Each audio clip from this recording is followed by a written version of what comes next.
నీలాంటి ఎందరినో మట్టి కనిపించడం సీఎం రేవంత్ పైన కేటీఆర్ ఫైర్. తెలంగాణ జెండాను ఎందుకు బొందబెడతావు? తెలంగాణ తెచ్చినందుక, డెవలప్ చేసినందుక? బొందబెట్టుడు తర్వాత ముందు హామీలు నెరవేర్చు. ఇది ఎగ్జాక్ట్లీ నువ్వు బొందబెడతావో కాస్ట్, లేకపోతే నీకు నువ్వే బొందబెట్టుకుంటావో, లేకపోతే నీ కాంగ్రెస్ పార్టీ బొందబెడతావు తెలంగాణలో డిసైడ్ చేస్తారు ప్రజలు. కానీ ముందు హామీలు నెరవేర్చు.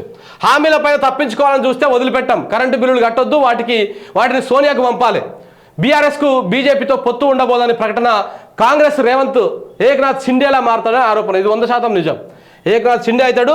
మీరందరూ కూడా మన ఒక బీఆర్ఎస్ నాయకులు ఒక ఆయన ఆడికి పంపించారు. ఎక్కడికి? సోనియా గాంధీకి పంపించారు ఈ కరెంటు బిల్లులు అన్నీ. ఇక మీరు కూడా అట్లనే పంపించేసారు మొత్తం అందరికీ. అందరి బిల్లులు ఏం చేయాలంటే ఆ బిల్లులని సోనియా గాంధీకి మనం లెటర్లు వేసి పంపించారు, పోస్ట్ చేసేసేయాలి.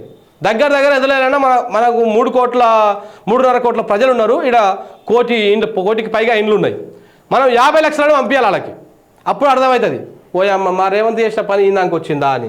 ఊరంతా వచ్చిందా ఉంటే ఊసుగానే ఉంది వచ్చిందంట.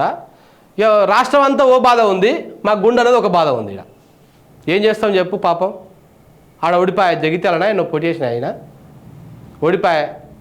ఇజ్జత్ కూడా లేకుండా వాయే. ఇంకా ఇప్పుడు ఎంపీ కోసం మళ్ళా ఇప్పుడు ఈ గతంలో అంటే కాంగ్రెస్ పార్టీలో అందరూ నీకు సహకరించారు కాబట్టి అప్పుడు గెలిచినావు. ఇప్పుడు ఎట్లా గెలుస్తావు? పసుపు బోర్డు లేకపోయా, అది ఏదో ఇచ్చి మన ఏదో పేపర్ మీద పెట్టిపోయారు కదా, అది ఎక్కడ దిక్కు దివాన్ లేకపోయా, ఏం లేకపోయా. ఇట్లా ఊరంతా వచ్చిందా ఉంటే మన అన్నది ఊసుగారిలో ఉంచుతారన్నమాట. కవిత పారిపోతుంది, అనారోగ్యం సాకుతో విదేశాలకు వెళ్ళి కుట్ర చేస్తున్నది, లిక్కర్ స్కామ్లో ఆమెకు శిక్ష ఖాయం. ఇక మీకు సిగ్గనే ఉండాలి చెప్తందుకు, మాకు ఇంటందుకని ఉండాలి. మీరు చెప్తూనే ఉన్నారు లిక్కర్ స్కామ్ గురించి ఎప్పటి నుంచి, 2 ఏళ్ల నుంచి. ఏమైంది? ఏం కాదు కూడా చివరికి.